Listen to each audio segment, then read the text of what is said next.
La seguridad está en tener muchos consejeros.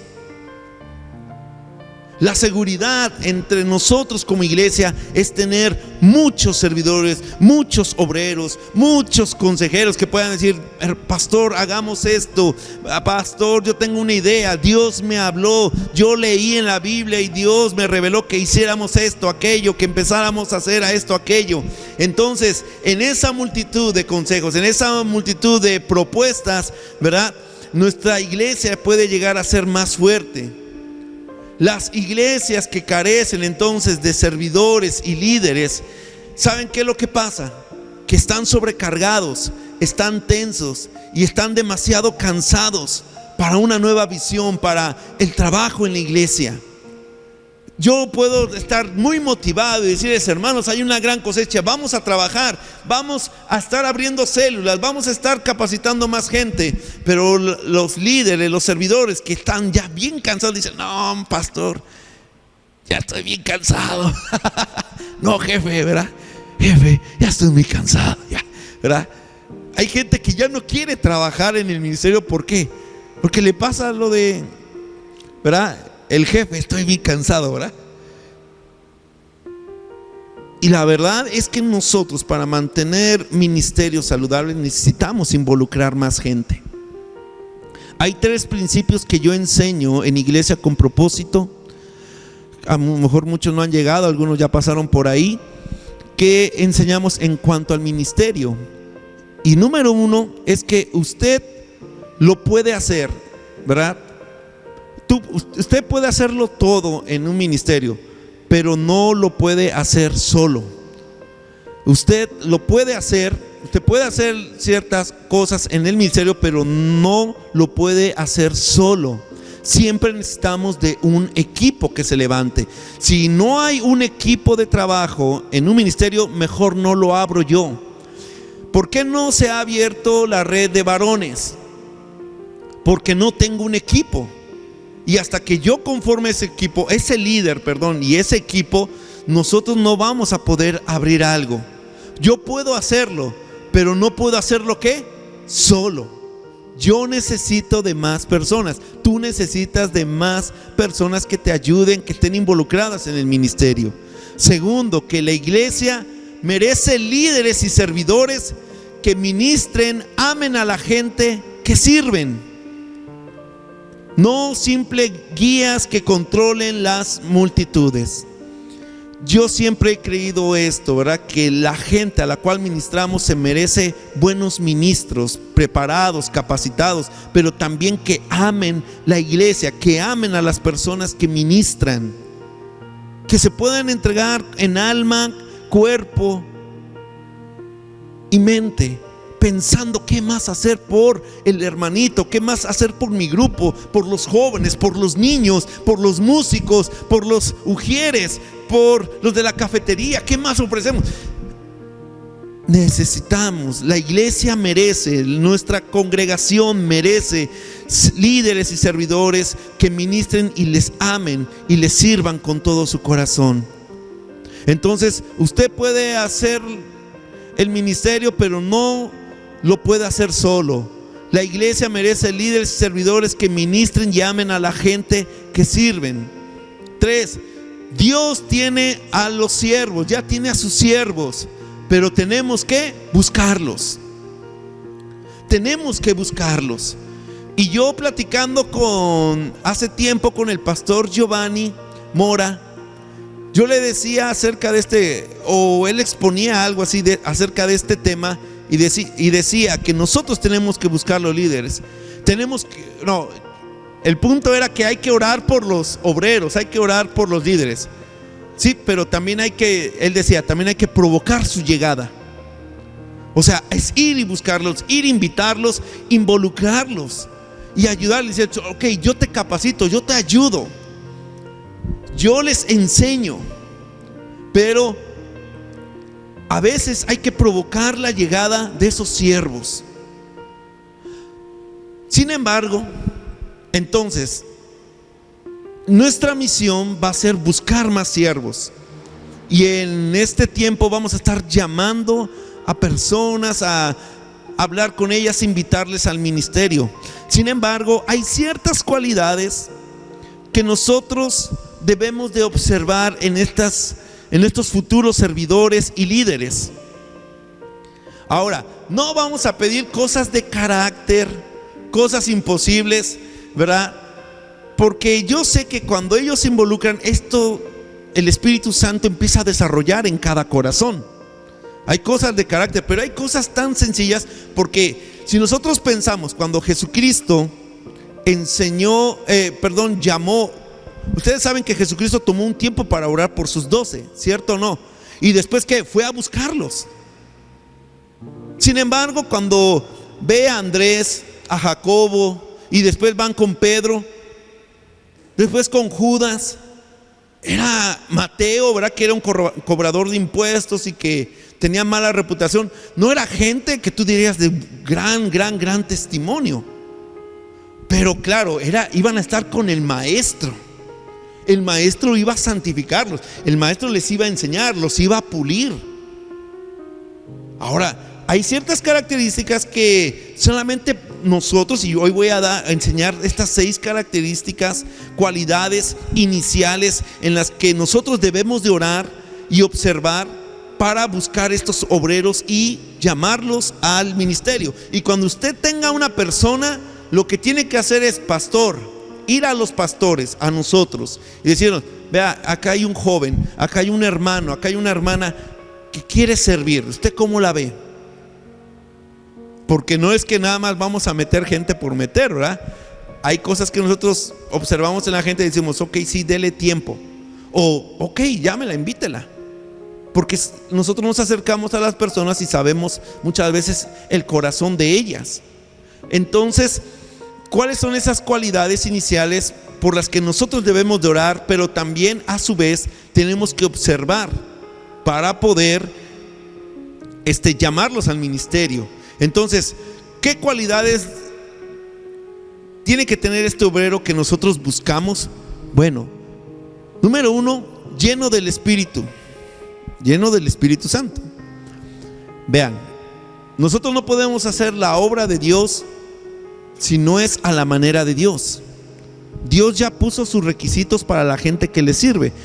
Vean, Hechos 6, capítulo 6, versículo 3 al 4 dice: buscad pues, vean que también ahí estaban buscando. Les voy a hablar rápido el contexto, y es que los apóstoles, ustedes saben que la iglesia primitiva pasó de ser una iglesia pequeña de 120 a una mega iglesia casi de 3,000 o hasta 6,000 miembros. Porque en una prédica Pablo gana 3,000 y después en otra otros 2,000.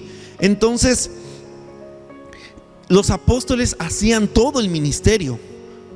Lo hacían, pero no lo deberían de hacer solo. Y ellos llegan a un consenso en el capítulo 6 de decir: ¿saben qué? Nosotros nos estamos fundiendo. Al no tener ministros, ¿qué es lo que pasa con los ministerios? Que se agotan, se cansan, ¿verdad? Se empiezan a desgastar, y entonces dicen: no vamos a durar mucho.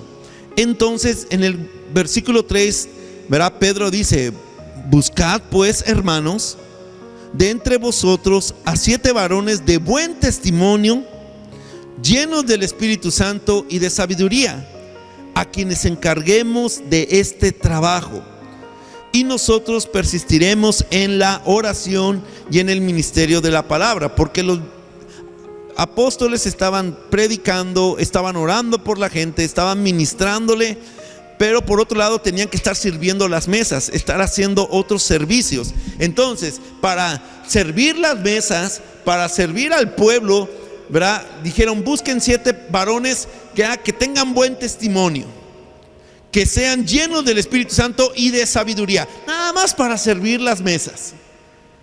Ahora, estas reglas, ¿quién las pone? La palabra de Dios. No las pongo yo, las pone la palabra de Dios.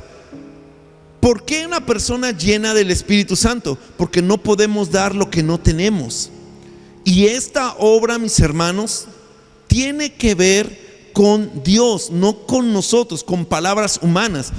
una persona llena del Espíritu Santo es una persona que es guiada por el Espíritu Santo, controlada, dirigida por el Espíritu Santo, que está sujeto a la palabra de Dios.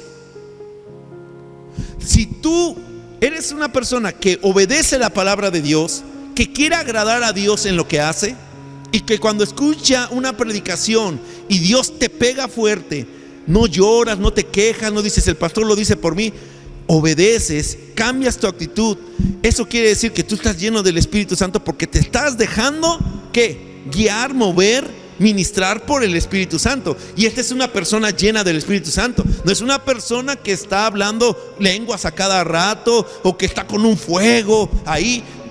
Puede ser parte de, pero una persona que se caracteriza, una persona llena del Espíritu Santo se caracteriza porque se deja guiar por la palabra de Dios, pone en práctica, la obedece, vive en esa sujeción con la palabra de Dios y sirve al Señor. Si una persona no puede vivir en obediencia a la palabra de Dios, entonces no va a tener un buen testimonio. Amén.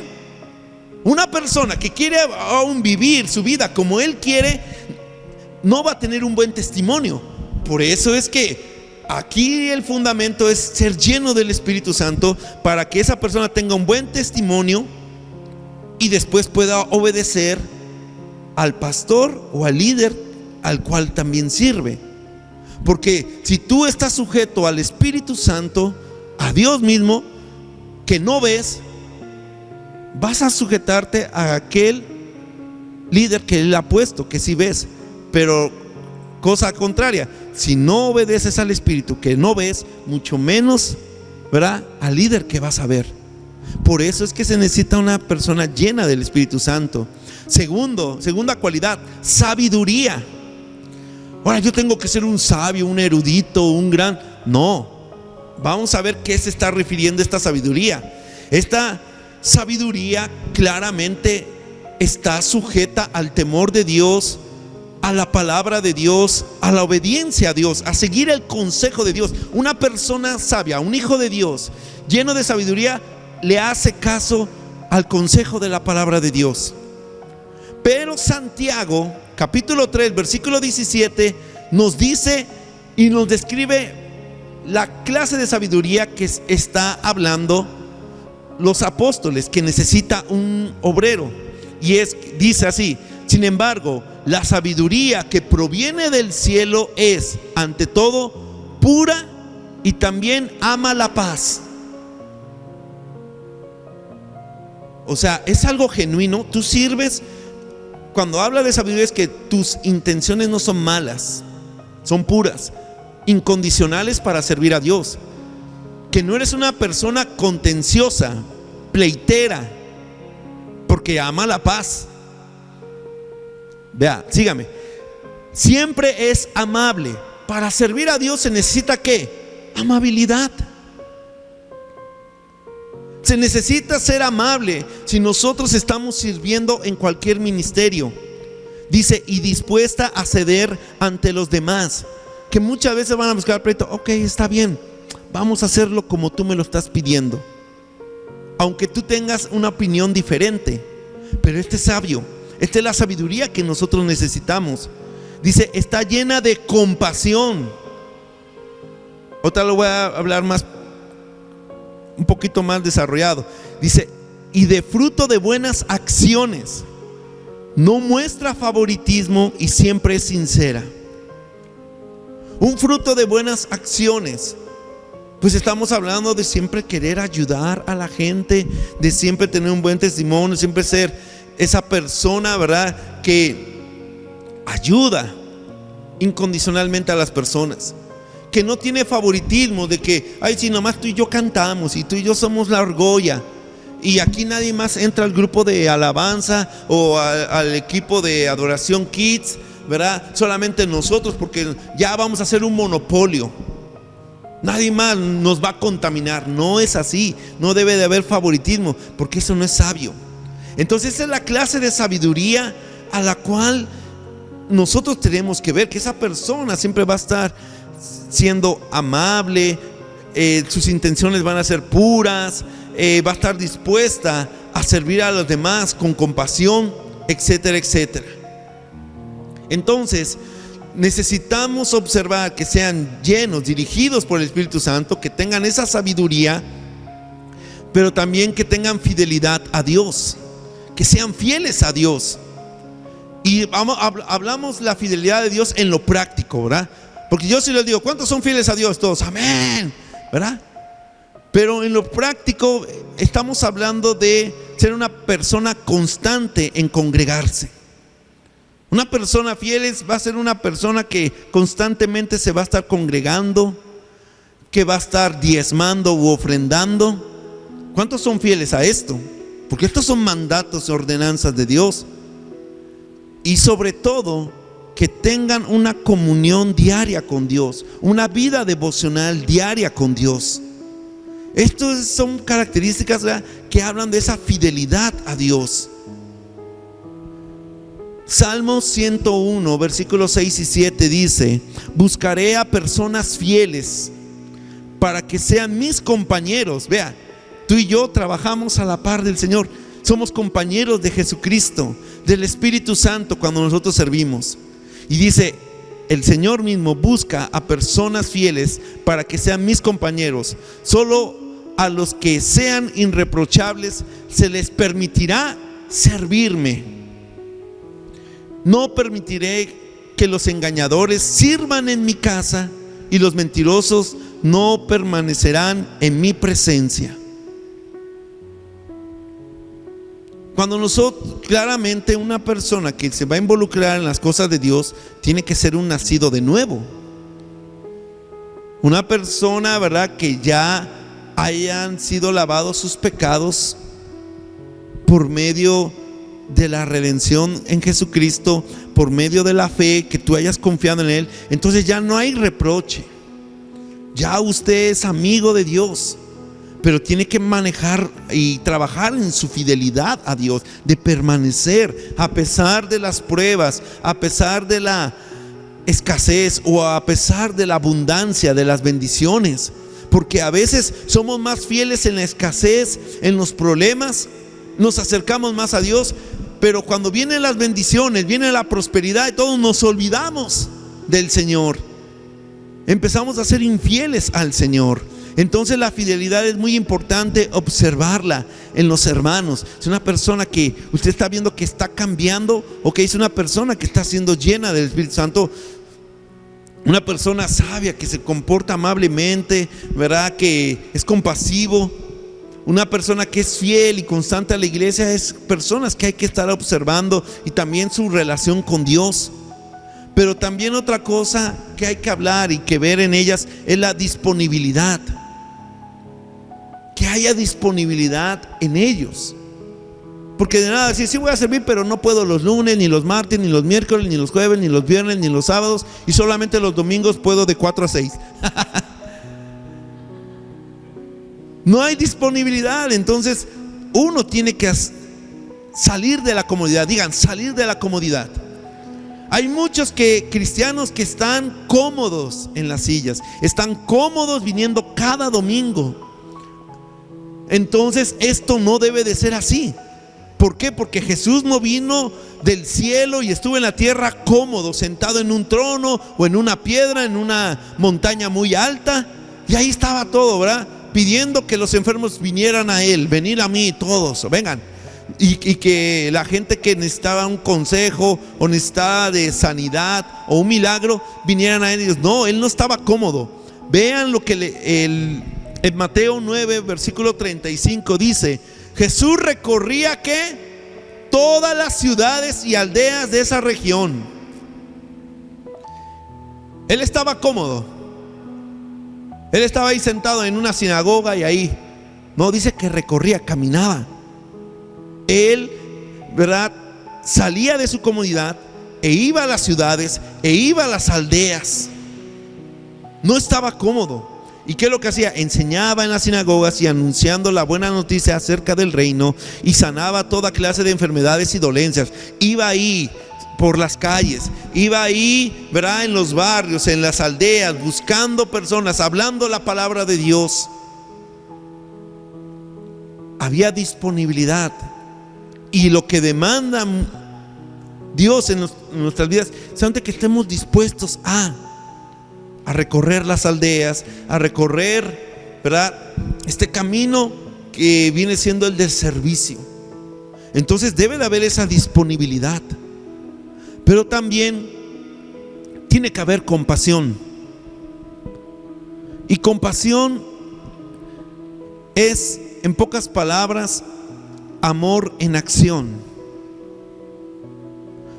Compasión no es lástima, sino es un amor que ayuda a los demás. Un amor que ayuda a los demás de manera incondicional. O sea, no les pide nada a cambio. Le ayudo porque el amor de Dios está en mí y yo quiero ayudar a esa persona. Entonces, un buen obrero tiene que tener esta cualidad de tener compasión por la gente, que le duela. Hay hermanos que me están diciendo: pastor, hay que hacer algo en la iglesia, las veo muy apagadas. Vea que estoy viendo, ¿verdad?, que hace falta esto. Esa persona tiene compasión de ver algo y mejorarlo. Está viendo una necesidad, pero quiere ¿qué? Mejorarlo. Quiere llevarlo a un estado mejor.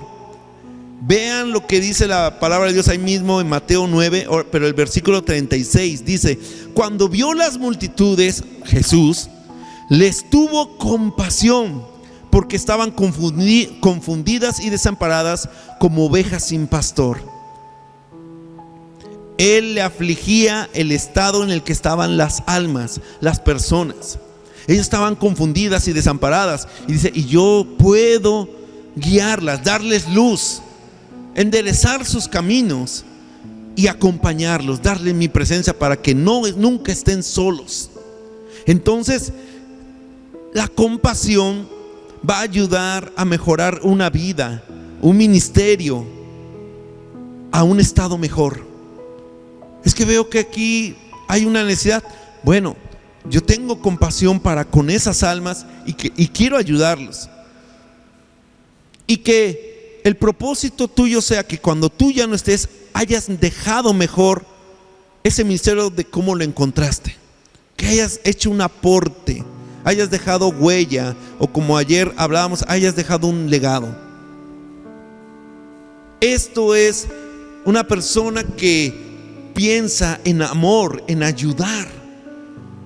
Toda persona que desea ayudar y tiene compasión, pone en práctica ese amor y lo pone en acción, es para ver mejor la situación de X persona o de X ministerio o de la iglesia en general. ¿Ustedes quieren ver mejor esta iglesia, sí o no? Yo también lo anhelo y lo deseo. Entonces, gente como ustedes se necesita en el ministerio, sirviendo a Dios. Que tengamos eso en mente. No, nosotros tenemos que ayudar a mejorar esta iglesia. Y la iglesia, estoy hablando de las personas, estoy hablando de los niños, de los jóvenes, de los ancianos, de los matrimonios, todos, que seamos una mejor iglesia, aportar nuestro granito de arena. ¿Por qué? Porque amamos las almas, les amamos, y este amor viene solamente de Dios. Y por último, un deseo de vivir para la gloria de Dios. Esta persona, este obrero, este siervo, tiene que tener un deseo para vivir para la gloria de Dios. Isaías 43:7 dice: traigan a todo el que me reconoce como su Dios, porque yo los he creado para mi gloria. Fui yo quien los formé. Porque yo los he creado, ¿para qué? Para mi gloria. ¿Para quién fuiste creado, hermano? Para la gloria de Dios. ¿Por qué Dios te salvó? Yo lo decía ayer, para que usted viva para la gloria de Dios, para que sea una bendición a las demás personas. Para eso Dios nos salvó, para eso Dios nos rescató, para ser una bendición a las personas. Porque el final, la meta más grande del corazón de un siervo siempre será darle toda la gloria a Dios. Siempre será la gloria de Dios, la obra de Dios, el reino de Dios. Siempre va a ser eso. Entonces, para lograr encontrar esta clase de corazón, debemos de estar orando, debemos de estar observando. El mandato o la petición que Dios nos hace a nosotros es orar al Señor que envíe más obreros. Y si a alguno de ellos le falta esta característica, alguna de estas cualidades, pues vamos a enseñarles, vamos a formarlos, vamos a impulsarlos a que puedan lograr desarrollar esto. Hermano, no te equivoques. Nosotros todo lo hacemos para la gloria de Dios. No, es que no nos reconocen, nos deberían de pagar, deberíamos de hacer esto y aquello. No, hermano, nosotros lo hacemos para la gloria de Dios. Dios nos ha dado más y nosotros nos debemos a Dios. Nosotros no podemos pagar con nuestro servicio todo lo que Dios ha hecho. Por eso hemos decidido vivir para su gloria, para que Él nos use como Él quiera. Ay, no, o que otro hermanito diga, ¿sabes que ya no tengo tiempo? No, hermano, disponga su corazón, hágase un tiempo, organícese para que tenga disponibilidad. Es que yo nunca tengo tiempo. No, sí tenemos tiempo. Y Facebook y las redes sociales nos han evidenciado que la gente sí tiene tiempo.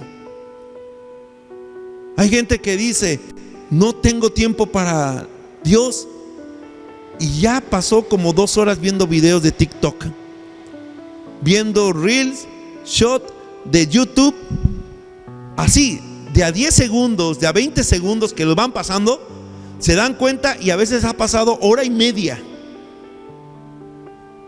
Sí hay tiempo, sí tenemos tiempo, necesitamos organizarnos y quitar todo aquello que es basura, que nos está comiendo el tiempo.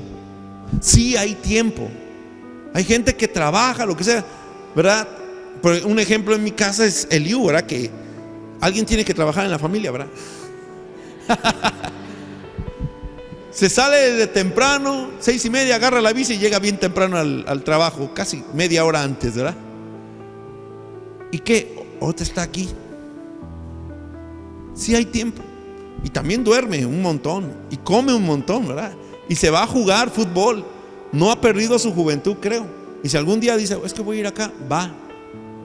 Es organizar.